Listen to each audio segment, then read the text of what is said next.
Pick your path. Empathy versus apathy. How would those you lead describe you? I want you to start with really thinking about, do you lead people or do you just manage tasks? I I know I can be both. I can really be focused on leading people, and I can also become or be very task focused. So today's Pick Your Path is about how we feel, what we feel, or what we choose to not feel. It's about actually noticing other people's feelings and choosing to acknowledge it or choosing to ignore it for the sake of a task or project completion. It's about empathy versus apathy. So let's define both. Empathy is actually recognizing and appreciating or valuing another person's emotions, their thoughts, their experiences as though you're experiencing them. And of course, apathy is lack of interest, enthusiasm, or concern. So I want to take time to contrast these two leadership styles. So an empathetic leader, they notice emotional shifts. It also could be an energy shift, like they're up, they're down, they're closed off, they're open, gregarious, and they're willing to ask, what is my team experiencing right now? Or even more directly to a team member, how are you doing?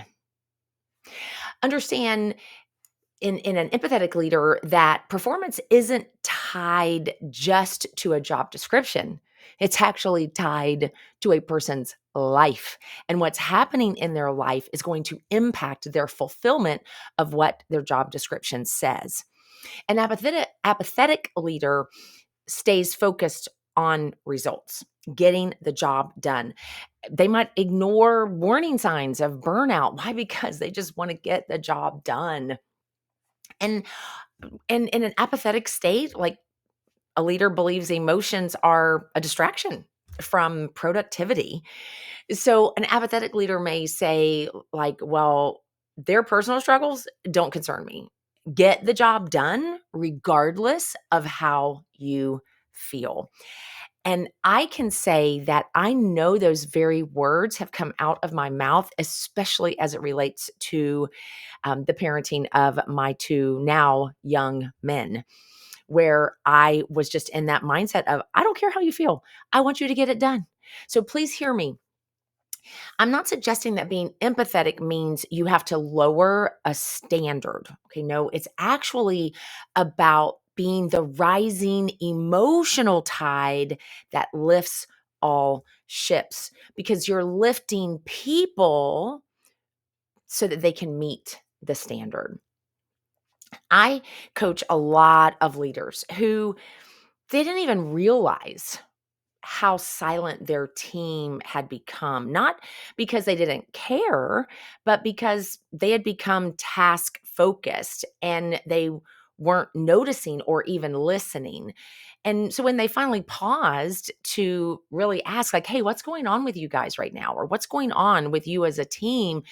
Then they got to hear the team open up. And this helped to develop loyalty and it deepens trust and actually performance improves.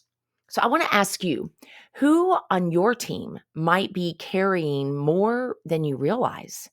When's the last time you actually checked in on how someone was doing, not just what they were doing?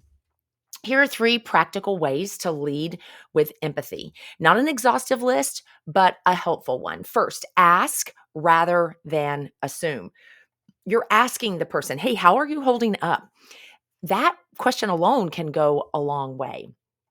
Secondly, listen without fixing. You don't always have to solve their problem. You just need to see their problem.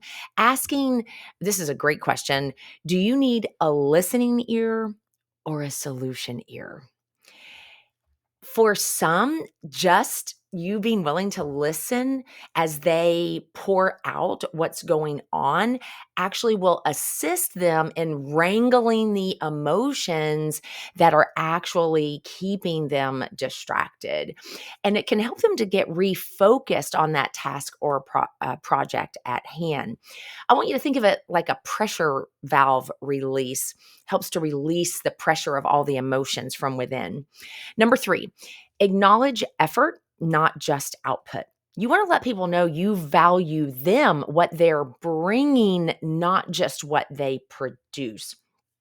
Because here's the thing, empathy creates connection, and connection cultivates commitment, and commitment leads to results.